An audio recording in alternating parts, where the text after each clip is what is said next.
Hi ಎಲ್ಲರಿಗೂ ನಮಸ್ಕಾರ. Welcome back to Pallavi blogs YouTube channel. ಎಲ್ಲರೂ ಹೇಗಿದ್ದೀರಾ? ಅಯ್ಯೋಪ್ ಎಲ್ಲರೂ ಚೆನ್ನಾಗಿದ್ದೀರಾ ಅಂತ ಅಂದ್ಕೊಳ್ತೀನಿ. ನಾನು ಕೂಡ ತುಂಬಾ ಚೆನ್ನಾಗಿದ್ದೀನಿ. ಈ ವಿಡಿಯೋನ ಪೂರ್ತಿಯಾಗಿ ನೋಡಿ. ವಿಡಿಯೋ ಇಷ್ಟ ಆಯಿತು ಅಂದರೆ ಪ್ಲೀಸ್ ಒಂದು ಲೈಕ್, ಶೇರ್, ಕಮೆಂಟ್ ಆಗಿ ನನ್ನ ಚಾನಲ್ನ ಇನ್ನೂ ಯಾರ್ಯಾರು ಸಬ್ಸ್ಕ್ರೈಬ್ ಮಾಡ್ಕೊಂಡಿಲ್ವೋ ಪ್ಲೀಸ್ ಸಬ್ಸ್ಕ್ರೈಬ್ ಮಾಡ್ಕೊಳ್ಳಿ ಅಂತ ಹೇಳ್ತಾ ಇವತ್ತಿನ ವಿಡಿಯೋನ ಸ್ಟಾರ್ಟ್ ಮಾಡ್ತೀನಿ. ಹಾಗೆಯೇ ಮೊದಲನೇದಾಗಿ ಎಲ್ರಿಗೂ ಕೂಡ ಮಹಿಳಾ ದಿನಾಚರಣೆಯ ಶುಭಾಶಯಗಳು. ತಾಯಿಯಾಗಿ ಸಲುಹುವವಳು ಹೆಣ್ಣು, ಅಕ್ಕನಾಗಿ ಸರಿ ತಪ್ಪು ತಿದ್ದುವವಳು ಹೆಣ್ಣು, ತಂಗಿಯಂತೆ ಕರುಣೆ ತೋರುವವಳು ಹೆಣ್ಣು, ಹೆಂಡತಿಯಾಗಿ ಮನೆ ಬೆಳಗುವವಳು ಹೆಣ್ಣು, ಹೆಣ್ಣು ಬಾಳಿನ ಕಣ್ಣು, ಪ್ರೇಮಮಯಿ, ತ್ಯಾಗಮಯಿ, ಕರುಣಾಮಯಿ ಈ ಹೆಣ್ಣು. ಎಲ್ಲರಿಗೂ ಕೂಡ ಇನ್ನೂ ಒಂದು ಸಲ ಮಹಿಳಾ ದಿನಾಚರಣೆಯ ಶುಭಾಶಯಗಳು ಅಂತ ಹೇಳ್ತಾ ಇವತ್ತಿನ ವಿಡಿಯೋನ ಸ್ಟಾರ್ಟ್ ಮಾಡ್ತಿದ್ದೀನಿ. ವಿಡಿಯೋನ ಎಲ್ಲೂ ಕೂಡ ಸ್ಕಿಪ್ ಮಾಡದೆ ನೋಡಿ. ವಿಡಿಯೋ ಇಷ್ಟ ಆಗ್ಬೋದು ಅಂತ ಅಂದ್ಕೊತೀನಿ. ಹಾಗೆಯೇ ನಾನು ನಮ್ಮ ಹೆಣ್ಮಕ್ಳ ಬಗ್ಗೆ ಹೇಳಿರುವಂತಹ ಲೈನ್ ಯಾವ ರೀತಿ ಇದೆ ಅಂತ ಪ್ಲೀಸ್ ಕಮೆಂಟ್ ಬಾಕ್ಸಲ್ಲಿ ತಿಳಿಸಿ. ಇನ್ನು ಮಾರ್ನಿಂಗ್ ರೂಟೀನ್ ಅಂತೂ ಇದ್ದೇ ಇರುತ್ತೆ ಅಲ್ವಾ. ಬೆಳಗ್ಗೆ ಎದ್ದು ಕ್ಲೀನಿಂಗ್ ಕೆಲಸ ಎಲ್ಲನೂ ಕೂಡ ಮುಗಿಸ್ಕೊಂಡು ಪೂಜೆನ ಮುಗಿಸ್ಕೊಂಡೆ. ಇನ್ನು ನಾನು ಪೂಜೆ ಮಾಡಿ ಮುಗಿಸೋಷ್ಟರಲ್ಲಿ ನನ್ನ ಹಸ್ಬೆಂಡ್ ಕೂಡ ಎದ್ದಿದ್ರು. ಹಾಗೆಯೇ ಬೆಡ್ ಸ್ಪ್ರೆಡ್ ಎಲ್ಲನೂ ಕೂಡ ನೀಟ್ ಮಾಡಿ ನಿನ್ನೆ ಸಾಯಂಕಾಲನೇ ಬಟ್ಟೆನ ಒಗೆದಾಕಿದ್ದೆ. ಚೆನ್ನಾಗಿ ಒಣಗಿತ್ತು. ಇನ್ನೇನು ಬಿಸಿಲು ಬೀಳ್ತಾ ಇದೆ, ಮತ್ತೆ ಒಣಗಿದ್ರೆ ಅದು ಕಲರ್ ಶೇಡ್ ಆಗುತ್ತೆ ಅಂತ ತೊಗೊಂಡು ಬಂದು ಮಡಚಿಟ್ಬಿಟ್ಟೆ. ಇನ್ನು 1 ಕಪ್ ಟೀನ ಕುಡಿತಾ ಇದ್ದೀನಿ. ಇನ್ನು ಇವತ್ತು ಬೆಲ್ಲದ ಟೀ ಕುಡಿಬೇಕು ಅಂತ ಅನ್ನಿಸ್ತಾ ಇತ್ತು. ಅದಕ್ಕೇ ಬೆಲ್ಲದ ಡಿಕಾಕ್ಷನ್ನ ಮಾಡಿ ಟೀನ ಮಾಡಿಕೊಂಡು ಆರಾಮಾಗಿ ಸ್ವಲ್ಪ ಹೊತ್ತು ಕೂತ್ಕೊಂಡು ಟೀನ ಕೂಡ ಕುಡಿದು ಇವತ್ತು ಬ್ರೇಕ್ಫಾಸ್ಟ್ ಮಾಡೋದಕ್ಕೆ ಮನಸ್ಸಿದ್ದಿಲ್ಲ. ಅಂದರೆ ಬ್ರೇಕ್ಫಾಸ್ಟಲ್ಲಿ ಒಂದು ಸಲ, ಅಡುಗೆಯಲ್ಲಿ ಇನ್ನೊಂದು ಸಲ ಅಂತ ಎರಡೆರಡು ಟೈಮ್ ಮಾಡೋಕ್ಕೆ ಇಷ್ಟ ಇರಲಿಲ್ಲ. ಅದಕ್ಕೇ ಮಧ್ಯಾಹ್ನ ಮತ್ತು ಬೆಳಗ್ಗೆಗೆ ಆಗೋ ಥರ ರೈಸ್ ಮತ್ತು ಸಾಂಬಾರು ಮಾಡಿ, ಕಾಲಿಫ್ಲವರ್ ಇತ್ತು ಮನೆಯಲ್ಲಿ, ಅದರದ್ದೇ ಪೆಪ್ಪರ್ ಫ್ರೈ ಮಾಡ್ಕೊಳ್ಳೋಣ ಅಂದ್ಕೊಂಡು ರೆಡಿ ಮಾಡ್ಕೊತಿದ್ದೀನಿ. ಮೊದಲಿಗೆ ಪೆಪ್ಪರ್ ಫ್ರೈನ ಮಾಡ್ಕೊಳ್ಳೋದಕ್ಕೆ ಕಾಲಿಫ್ಲವರ್ನ ಕಟ್ ಮಾಡ್ಕೊತಿದ್ದೀನಿ. ಇವತ್ತು ಯಾಕೋ ಬ್ರೇಕ್ಫಾಸ್ಟ್ನ ಮಾಡೋದಕ್ಕೆ ಮನಸ್ಸೇ ಬರ್ತಿರಲಿಲ್ಲ. ಅದಕ್ಕೇ ಒಮ್ಮೆಲೆ ಅನ್ನ ಸಾಂಬಾರು ಮತ್ತು ಪೆಪ್ಪರ್ ಫ್ರೈ ಮಾಡಿದ್ರಾಯ್ತು ಅಂತ ಅಂದ್ಕೊಂಡು ಇದನ್ನೇ ಮಾಡ್ಕೊತಿದ್ದೀನಿ. ನಾನು ಚಪಾತಿ ಮಾಡಿ ಏನಾದರೂ ಪಲ್ಯ ಮಾಡ್ಕೊಳ್ಳೋಣ ಅಂದ್ಕೊಂಡಿದ್ದೆ, ಆದರೆ ನನಗೆ ಮನಸ್ಸಿರಲಿಲ್ಲ ಅಲ್ವಾ. ಅದಕ್ಕೇ ಈ ರೀತಿಯೇ ಮಾಡ್ಕೊತಿದ್ದೀನಿ. ಮೊದಲೇ ಇಲ್ಲಿ ಕಾಲಿಫ್ಲವರ್ನ ಚೆನ್ನಾಗಿ ಕಟ್ ಮಾಡ್ಕೊತಿದ್ದೀನಿ. ಇದನ್ನ ಮೀಡಿಯಮ್ ಸೈಜಲ್ಲಿ ಕಟ್ ಮಾಡ್ಕೊತಿದ್ದೀನಿ. ತೀರಾ ದೊಡ್ಡದೇನು ಕಟ್ ಮಾಡ್ಕೊತಿಲ್ಲ, ಮೀಡಿಯಮ್ ಸೈಜಲ್ಲಿ ಕಟ್ ಮಾಡಿಕೊಂಡು ಸ್ವಲ್ಪ ಉಪ್ಪು, ಒಂದು ಸ್ವಲ್ಪ ಅರಿಶಿನ ಪುಡಿ ಹಾಕಿ, ಆಮೇಲೆ ಒಂದು 2 ಚಮಚಷ್ಟು ನೀರನ್ನು ಹಾಕ್ಕೊಂಡಿದ್ದೀನಿ. ಚಿಕ್ಕದು ಚಂಬು, ಅದಕ್ಕೆ 2 ಚಮಚ ಹಾಕ್ಕೊಂಡಿದ್ದೀನಿ. ಸ್ವಲ್ಪ ಅರಿಶಿನ ಪುಡಿ ಹಾಕ್ಕೊಂಡಿದ್ದೀನಿ. ಇನ್ನು ಗ್ಯಾಸ್ ಮೇಲೆ ಇಟ್ಟು ಒಂದು 5ರಿಂದ 6 ನಿಮಿಷ ಇದನ್ನು ಕುದಿಸ್ಕೋಬೇಕು. ಇದರಲ್ಲಿ ಹುಳ ಇರುತ್ತೆ ಅಂತ ಹೇಳ್ತಾರೆ ಅಲ್ವಾ.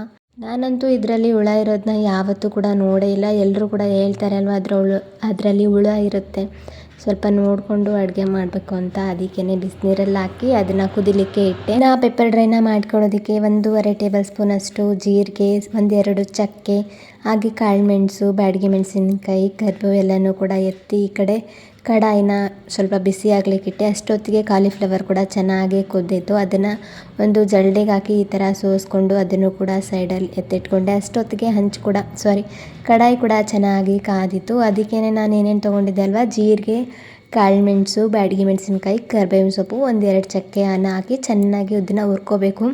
ಒಂದು ಫ್ಲೇವರ್ ಬರ್ತಾ ಇರುತ್ತೆ, ಅದು ಅಲ್ಲಿ ತನಕ ಇದನ್ನ ಚೆನ್ನಾಗಿ ಫ್ರೈ ಮಾಡ್ಕೋಬೇಕು. ಇನ್ನು ಚೆನ್ನಾಗಿ ಫ್ರೈ ಮಾಡಿ ಗ್ಯಾಸ್ ಫ್ಲೇಮ್ನ ಆಫ್ ಮಾಡಿ ಕಡಾಯಿಂದ ಆಚೆ ತೆಗಿತಿದ್ದೀನಿ. ಯಾಕಂದರೆ ಇದು ಕಬ್ಬಿಣದ್ದಲ್ವ, ಅದಕ್ಕೇ ಇನ್ನೂ ಸ್ವಲ್ಪ ಬಿಸಿನೇ ಇರುತ್ತೆ ಮತ್ತು ಸೀದೋಗಿಬಿಡುತ್ತೆ ಅಂತ ಅದನ್ನೆಲ್ಲನೂ ಕೂಡ ಪ್ಲೇಟಿಗೆ ತೆಗೆದು ಕಂಪ್ಲೀಟಾಗಿ ಕೂಲ್ ಆಗಲಿಕ್ಕೆ ಬಿಟ್ಟು ಈ ಕಡೆ ಈರುಳ್ಳಿನ ಚಿಕ್ಕದಾಗಿ ಕಟ್ ಮಾಡ್ಕೊತಿದ್ದೀನಿ.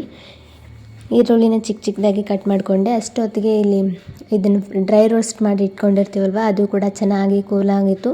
ಅದನ್ನು ಮಿಕ್ಸಿಗೆ ಹಾಕಿ ಈ ಥರ ಒಂದು ಪೌಡರ್ನ ಮಾಡ್ಕೊಂಡಿದ್ದೀನಿ. ವಿಡಿಯೋದಲ್ಲಿ ನೋಡ್ತಿರ್ಬೋದು, ಈ ರೀತಿ ಪೌಡರ್ನ ಮಾಡಿ. ಇನ್ನು ಅದೇ ಕಡಾಯಿಗೆ ಸ್ವಲ್ಪ ಎಣ್ಣೆನ ಹಾಕ್ಕೊತಿದ್ದೀನಿ. ಎಣ್ಣೆ ಹಾಕ್ಕೊಂಡು ಎಣ್ಣೆ ಸ್ವಲ್ಪ ಚೆನ್ನಾಗಿ ಕಾದ ನಂತರ ಚಿಕ್ಕದಾಗಿ ಕಟ್ ಮಾಡ್ಕೊಂಡಿರೋ ಈರುಳ್ಳಿನ ಹಾಕ್ಕೊತಿದ್ದೀನಿ. ಈರುಳ್ಳಿ ಸ್ವಲ್ಪ ಚೆನ್ನಾಗಿ ಫ್ರೈ ಮಾಡ್ಕೋಬೇಕು, ಸಾಫ್ಟ್ ಆಗೋ ತನಕ ಫ್ರೈ ಮಾಡ್ಕೋಬೇಕು. ಇದಕ್ಕೇ ನೀವು ಕರಿಬೇವು ಕೂಡ ಹಾಕೋಬೋದು, ನಾನು ಕರಿಬೇವನ್ನ ಹಾಕ್ಕೊಂಡಿಲ್ಲ. ಇನ್ನು ಈರುಳ್ಳಿ ಚೆನ್ನಾಗಿ ಫ್ರೈ ಆದಮೇಲೆ 1 ಟೇಬಲ್ ಸ್ಪೂನಷ್ಟು ಶುಂಠಿ ಬೆಳ್ಳುಳ್ಳಿ ಪೇಸ್ಟ್ನ ಹಾಕ್ಕೊಂಡು ಚೆನ್ನಾಗಿ ಹಸಿ ವಾಸನೆ ಹೋಗೋ ತನಕ ಚೆನ್ನಾಗಿ ಇದನ್ನು ಮಿಕ್ಸ್ ಮಾಡಿಕೊಂಡು ಕುದಿಸಿ ಇಟ್ಕೊಂಡಿರುವಂಥ ಕಾಲಿಫ್ಲವರ್ನ ಹಾಕ್ಕೊತಿದ್ದೀನಿ. ಹಾಗೆಯೇ ಸ್ವಲ್ಪ ಉಪ್ಪನ್ನ ಹಾಕ್ಕೊತಿದ್ದೀನಿ. ಮೊದಲಿಗೆ ಉಪ್ಪು ಹಾಕಿರೋದು ಎಲ್ಲನೂ ಕೂಡ ನೀರಲ್ಲಿ ಹೋಗಿಬಿಡಿರುತ್ತೆ. ಅದಕ್ಕೇ ಇನ್ನೂ ಒಂದು ಸ್ವಲ್ಪ ನೋಡಿಕೊಂಡು ಉಪ್ಪನ್ನ ಹಾಕ್ಕೊಂಡು ಇದನ್ನು ಚೆನ್ನಾಗಿ ಮಿಕ್ಸ್ ಮಾಡ್ಕೊತಿದ್ದೀನಿ. ಅರಿಶಿನ ಏನೂ ಹಾಕ್ಕೊತಿಲ್ಲ. ಈ ಉಪ್ಪು ಹಾಕ್ಕೊಂಡು ಇದನ್ನು ಚೆನ್ನಾಗಿ ಮಿಕ್ಸ್ ಮಾಡ್ಕೋಬೇಕು. 1 ನಿಮಿಷ ಈರುಳ್ಳಿ ಜೊತೆ ಚೆನ್ನಾಗಿ ಹೊಂದ್ಕೋಬೇಕು. ಅಲ್ಲಿ ತನಕ ಇದನ್ನು ಚೆನ್ನಾಗಿ ಮಿಕ್ಸ್ ಮಾಡಿ ಏನು ಪೌಡರ್ನ ಮಾಡಿ ಇಟ್ಕೊಂಡಿರ್ತೀವಲ್ವ ಆ ಪೌಡರ್ನ ಹಾಕ್ಕೊತಿದ್ದೀನಿ. ಖಾರದ ಪುಡಿ ಹಾಕೋ ಅವಶ್ಯಕತೆ ಇಲ್ಲ, ಯಾಕಂದರೆ ಕಾಳುಮೆಣಸು ಖಾರ ಇರುತ್ತೆ ಮತ್ತು ಬ್ಯಾಡಗಿ ಮೆಣಸಿನ್ಕಾಯಿ ಹಾಕಿರ್ತೀವಲ್ವ ಅದೆಲ್ಲನೂ ಕೂಡ ಕರೆಕ್ಟಾಗಿರುತ್ತೆ ಖಾರ, ಅದಕ್ಕೇ ಹಾಕ್ಕೊಂಡಿಲ್ಲ. ಇನ್ನು ಇಷ್ಟೆಲ್ಲನೂ ಕೂಡ ಹಾಕ್ಕೊಂಡು ಚೆನ್ನಾಗಿ ಮಿಕ್ಸ್ ಮಾಡಿಕೊಂಡ್ರೆ ಕಾಲಿಫ್ಲವರ್ ಪೆಪ್ಪರ್ ಫ್ರೈ ರೆಡಿ ಆಯಿತು. ಅನ್ನ ಸಾಂಬಾರು ಜೊತೆ ಮತ್ತು ಚಪಾತಿಗೆ ಸೈಡ್ಗೆ ತುಂಬಾ ಚೆನ್ನಾಗಿರುತ್ತೆ.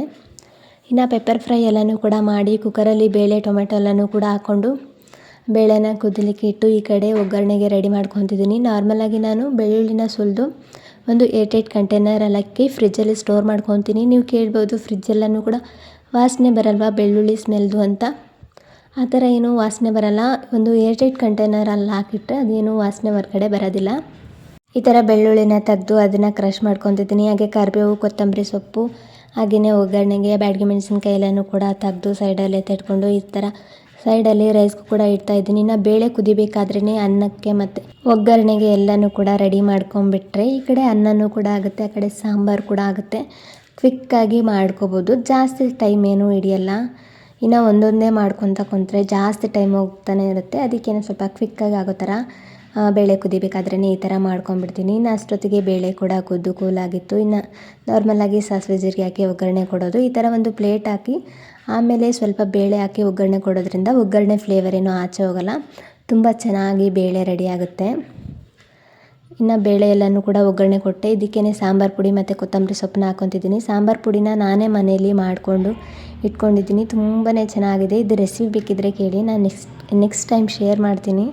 ಸಾಂಬಾರು ಪುಡಿ ಹಾಕಿ ಒಂದು 5ರಿಂದ 6 ನಿಮಿಷ ಬೇಳೆನ ಪಳಪಳ ಅಂತ ಕುದಿಸ್ಕೊಂಡ್ರೆ ಆಯಿತು, ಸಾಂಬಾರು ರೆಡಿ ಆಯಿತು. ಬೇಳೆ ಸಾರು ತುಂಬಾ ಚೆನ್ನಾಗಿರುತ್ತೆ. ಎಷ್ಟೇ ನಾವು ಡಿಫ್ರೆಂಟ್ ಅಡುಗೆನ ವೆರೈಟಿ ಅಡುಗೆನ ತಿಂದರೂ ಕೂಡ ಅನ್ನ ಸಾಂಬಾರು ಇದ್ರೇ ಒಂಥರ ಚೆನ್ನಾಗಿರುತ್ತೆ. ಅನ್ನ ಸಾಂಬಾರೇ ಕಂಫರ್ಟ್ ಫುಡ್ ಅನಿಸುತ್ತೆ. ನಿಮಗೂ ಕೂಡ ಹಂಗೆ ಅನಿಸುತ್ತೆ ಅಂತ ಕಮೆಂಟ್ ಮಾಡಿ. ಹಾಗೆಯೇ ಇವತ್ತಿನ ಬೆಳಗಿನ ಬ್ರೇಕ್ಫಾಸ್ಟಿಗೆ ಮತ್ತು ಲಂಚ್ಗೆ ಅನ್ನ ಸಾಂಬಾರು ಮತ್ತು ಕಾಲಿಫ್ಲವರ್ ಪೆಪ್ಪರ್ ಫ್ರೈ. ಈ ವಿಡಿಯೋನ ನಾನು ಇಲ್ಲಿಗೆ ಎಂಡ್ ಮಾಡ್ತಿದ್ದೀನಿ. ಕೊನೆ ತನಕ ಯಾರೆಲ್ಲ ವಿಡಿಯೋ ನೋಡಿದ್ರಾ ಥ್ಯಾಂಕ್ ಯು ಸೋ ಮಚ್.